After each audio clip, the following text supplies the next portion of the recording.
Indistinguishable from one another in their black and white armor, their skull-like helmets glaring, stormtroopers are a weapon of fear and an example of complete, unquestioning conformity. But for Davin Felth, a trooper on Tatooine, mindlessness came to an end when he came face to face with the Force and the Rebellion. Like other stormtroopers, Davin wears a set of white plastisteel protective armor over a black, two-piece, temperature-control body glove. The 18-piece outer shell includes an energy source and control devices. In theory, the armor forms an anti-blaster cocoon, but the number of blasted troopers throughout the galaxy belies that fact. Stormtrooper helmets contain automatic polarized lenses, breathing filters, and comlink units. The belt packs house specialized survival equipment, concentrated rations, emergency batteries, and a spare handheld comlink. Although the Carry-On training leaves all stormtroopers capable of surviving on any livable planetary surface, some elite troops are also trained in specialized units such as the lightly armored sea troopers for underway worlds, cold assault snow troopers for frozen climates, and the ultralight zero-G stormtroopers for space work.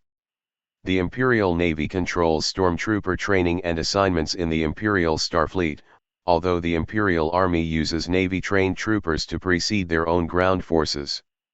Troopers act as security troops and assault troops in times of conflict, or as honor guards for Imperial dignitaries and ranking officials.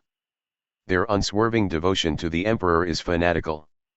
Davin Felth joined the ranks of the Empire as an 18-year-old, like many others, he had the desire to serve his government, gain usable skills, and work toward a command position. Although he had looked forward to the experience of the Imperial Academy, within 30 seconds of arriving on the military training planet of Caridia, his enthusiasm disappeared. For the next 6 months, Davin did whatever was necessary to survive, to make his superiors happy, to become a stormtrooper. His roommates were the tall, red-headed Jeff F. Tuns, and the smaller, muscular Mikkel Oligat. Despite the many discomforts of academy life, Davin excelled and was placed with other top recruits in the special training for Colonel Veer's all-terrain armored transport detachment. Davin was one of the few who finished the AT-AT training. On a dry run, during which he commanded one of these massive machines, Davin was surprised when 4 fighters attacked him. Resisting panic and brilliantly planning his strategies, the trooper destroyed the 4 ships. Shortly thereafter, he found out that the ships had been simulations, and that he had been tested by Colonel Veers. The officer pulled Felth aside from the others, questioning his tactics. The young man had revealed potential flaws in the AT-AT design. Oddly enough, rather than rewarding the exceptional student, Veers had him immediately assigned to a stormtrooper unit. Sent to the arid planet of Tatooine, Davin was assigned the number 1023, as stormtroopers were not referred to by name. He was issued the armor of the Desert Sands stormtroopers, commonly called Sand Troopers. Davin was then reassigned by Captain Tarek to the scout unit Zeta. Tarek led the Zeta unit, and oversaw Alvian and Drax squads. Their task was a search and destroy mission to find an escape pod that had jettisoned from a rebel ship. Imperial computers were already mapping trajectories for the pod as the troopers touched down in the desert. Giant dewback lizards had been grab-lifted in to help the Sand Troopers cover more territory among the dunes. Hours passed, and they continued their search of the endlessly shifting terrain. After one false alarm, it was Davin who found the escape pod, and moments later he found something even more important, a piece of an R2 unit. "Look, Sir Droid/" he told Tarek. Zeta unit followed a set of wandering tracks that eventually led them to a giant ore hauler that the Tatooine natives, the Jawas, used as their home and mobile droid scavenging facility.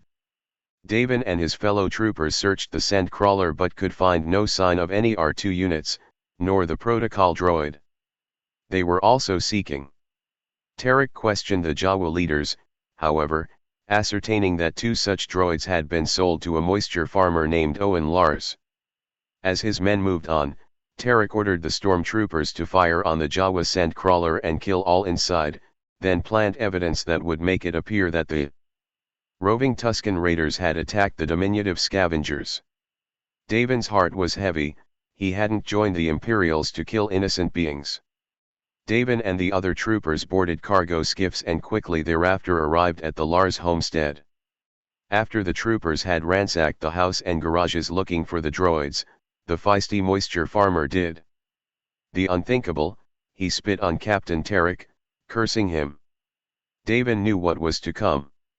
As he boarded the skiff to go to the Mos Eisley spaceport, Davin tried to block out the carnage that followed. Troopers mowed down the farmer and his wife, razing their homestead with laser fire. Davin asked himself what he would do if he was asked to kill in this fashion. Once they arrived at the busy spaceport, Alvien's squad was assigned to checkpoints of entrances to the city. Drax and Zeta's squad's job was to patrol and search door to door.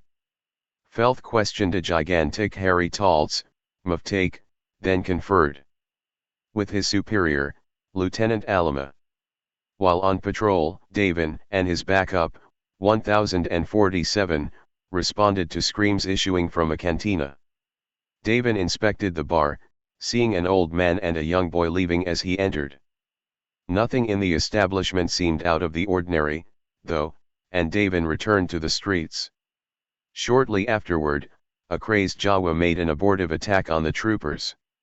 Trooper 1047 fired, killing the creature and making Davin wonder once again about the overpowering presence of death he was facing as a stormtrooper. Was this what the Empire was about? Later in the day, a call through the comlink brought all the troopers to Docking Bay 94, where the droids had been found. In the firefight that followed, Davin recognized the men from the bar, including an athletic-looking smuggler and a Wookiee. His superiors said they were rebels.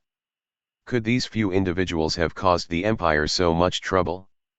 As the fighting went on, Davin was forced to make a decision. Captain Tarek had drawn a bead on the smuggler from the 54 Cantina and was sure to kill him, striking back against the man who had poisoned his life with evil.